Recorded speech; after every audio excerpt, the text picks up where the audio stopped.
আমাদের state cooperative bank লেকচুমনি ব্রাঞ্চের এক এজেন্ট আমাদের থেকে আজকে অনেক বছর পর্যন্ত টাকা উড়াইতো এবং টাকা বছর শেষে আবার দিয়ে দিত। কিন্তু এইবার 1 বছর পর্যন্ত অ্যাকাউন্ট আছে, টাকা জমা দেয় না। ব্যাংকে খবর লিয়ে দেখলাম যে টাকা নাই। আর কি ব্যাংক ম্যানেজার আমাদের কোনো ইনফরমেশন দেয় না, টাকাটা পড়ে না কেন।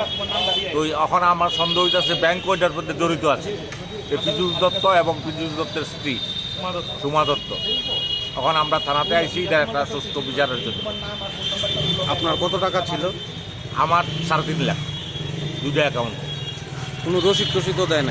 সব সই করে টাকা লয়ে গেছে। কত টাকা করে নিত আপনার থেকে? আমার একটা অ্যাকাউন্টে 500 ডেলি আর একটা অ্যাকাউন্টে 1000 ডেলি। মানে ফোন করে যোগাযোগ করে পাইছেন না? না, আজকে 3 দিন 4 দিন পর্যন্ত টাকা নেয় না। এবার খবর লই আমরা ব্যাংকে গিয়ে দেখি অ্যাকাউন্ট খালি, অ্যাকাউন্টে 1 টাকাও দেয় না। আপনাদের অ্যাকাউন্টে? হ্যাঁ। পুলিশ কি কইছে আইছে? পুলিশ কইছে ওখানে ব্যাংকের লোক পাঠাইবো, ব্যাংকের লোক পাঠাইয়া তারা জিজ্ঞাসা করবো, এরপরে যেটা ডিসিশন নেওয়া হইব।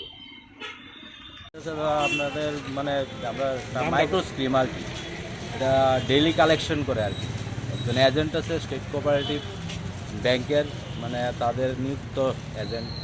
আমাদের এই শহরের সব ব্যবসায়ীরা ওনার কাছে মানে ডেইলি অ্যাকাউন্টে একটা এরকম ছোটো বইয়ের মধ্যে লেখা টাকা নিয়ে যায়। এবং তাই না বিগত ধরেন না 15-20 বছর ধরে আমরা সব ব্যবসায়ীর লোক জড়িত আসলো, পেমেন্ট নিত, মিউচুরিটিতে টাকা দিতে। কিন্তু গত 1 বছরে আমাদের প্রায় ব্যবসায়ী মানে টাকা নিছে, কিন্তু কারোর অ্যাকাউন্ট নাম্বারও করছে না, কারোর অ্যাকাউন্ট করছে টাকাই জমা দিছে না।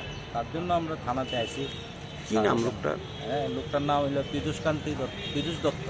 বাড়ি? পীযূষ দত্ত, বাড়ি উন্নয়ন সংঘ বট্টপুর। ওয়াইফও যুক্ত আছে, ওনার ওয়াইফও মাঝে মাঝে দোকানদারের থেকে টাকা নিত। সুমা দত্ত, সুমা